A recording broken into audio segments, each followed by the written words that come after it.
Hey, Shalom, Akim, Shalom. First and foremost, I want to give all praises and glory and honor that's due to Yahweh, Bahashim Yahweh Shai, Bahashim Rakakwadash. Double honors to the apostles and elders of Great Millstone. Peace and blessings and salutations to the hopeful elect. New as in the gospel, brother, of understanding of Yahweh, Bahashim Yahweh Shai, wherever it may be. It says more New York restaurants are using reverse ATMs to get around Cash 22 dilemma. This article was lucky. Damn. My bad. April 4th, 2023, which is roughly last week. It says a growing handful of New York City restaurants are being determined not to handle cash despite the Big Apple's ban on refusing hard currency, and they are turning to a new twist on old technology. It states, slutty vegan, Atlanta-based vegan comfort foods. That's a quite interesting name. Food chains with outposts in Harlem and Brooklyn is among restaurants that are installing reverse ATM machines that spit out prepaid cards to get around Cash 22 dilemma. Side dishes learned. Wow. It says one service provider called the reverse ATM, appropriately enough, rents out ATM-style machines that accept cash bills in exchange for an open-loop debit card whose balance can be used anywhere that Visa and MasterCard are accepted.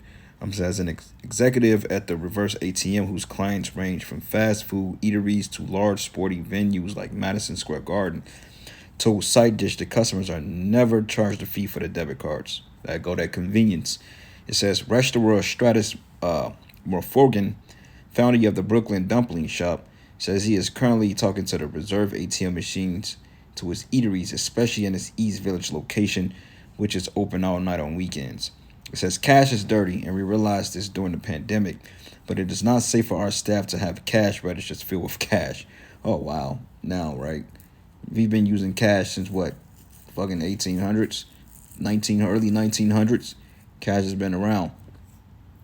But it says registers filled with cash, but when you carry cash, you are a target for criminals. See, they're playing on the psyche of the people, and I'm not comfortable with having my staff with cash. Like, cash is a new thing. This is all a ban to do away with the dollar, to bring about this MOTB system like we've been speaking about.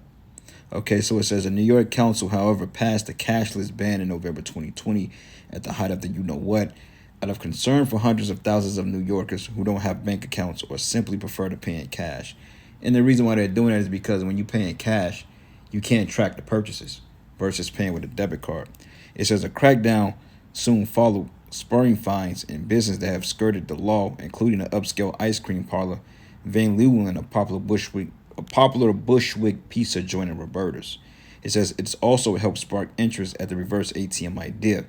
But the slutty vegan founder, Pinky Cole, imagine what kind of individual he is, or she, whoever, who says her business is now valued at $100 million, said that the risks and hassles associated with cash took nearly every toll.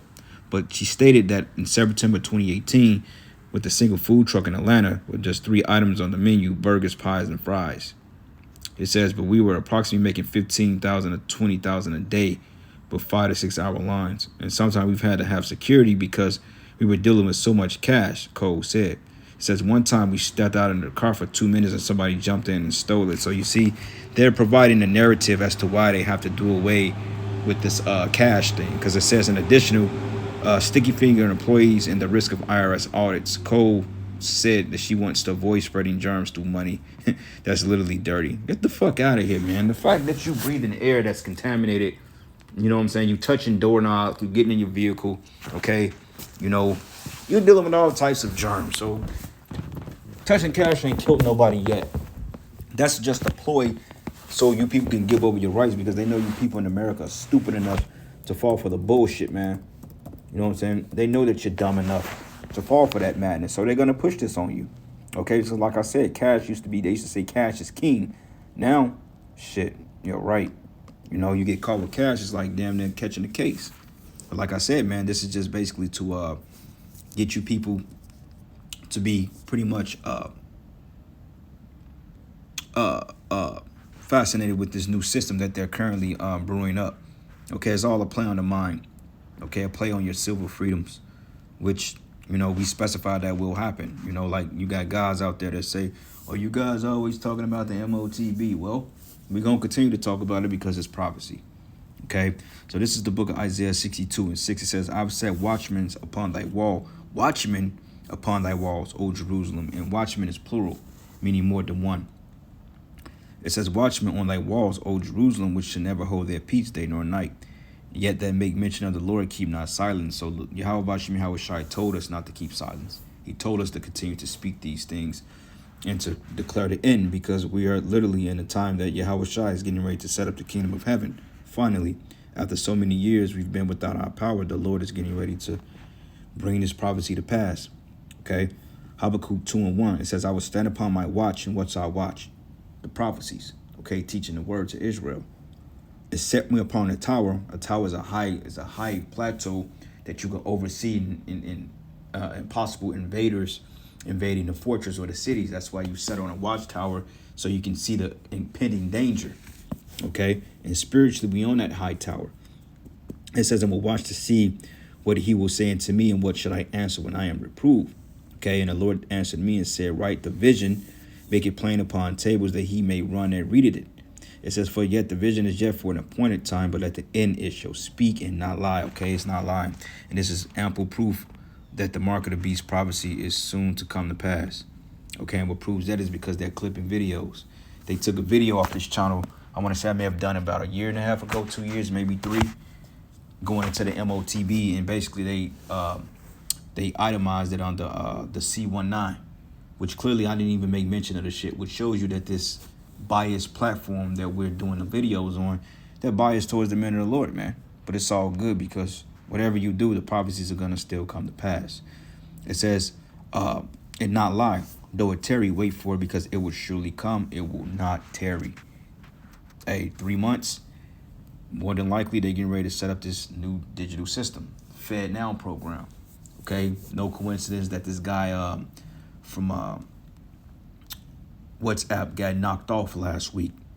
Then the establishing of the Fed Now they're in a pilot program. So I'm assuming that they're gonna do these pilot runs and all these big apps and so forth, like what you call this shit, like WhatsApp, not WhatsApp, Slovakia, not PayPal, but that's another one. PayPal, Venmo, what's the other one we use? Cash App.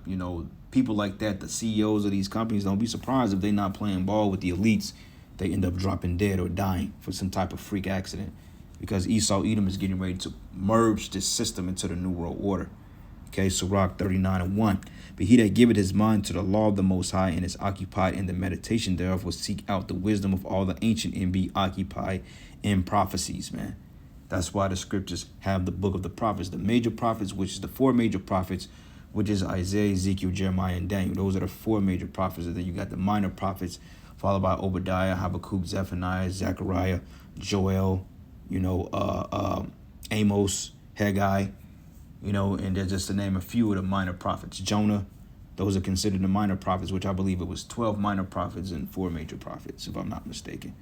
All right, but you have more than those men of the Lord that was mentioned in the scriptures, but all the men of the Lord didn't have books, so to speak. And then you have books out there, like the book of Yasher, which the current book of Yasher, according to the apostles' studies and their information, is not the actual canonical book of Asher, but nonetheless it does exist because it's mentioned in the scriptures.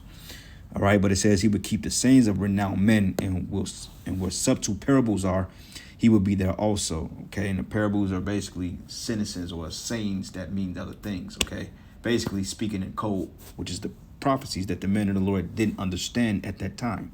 It says he would seek out the secrets of grave sentences and be conversant in dark parables, prophecies.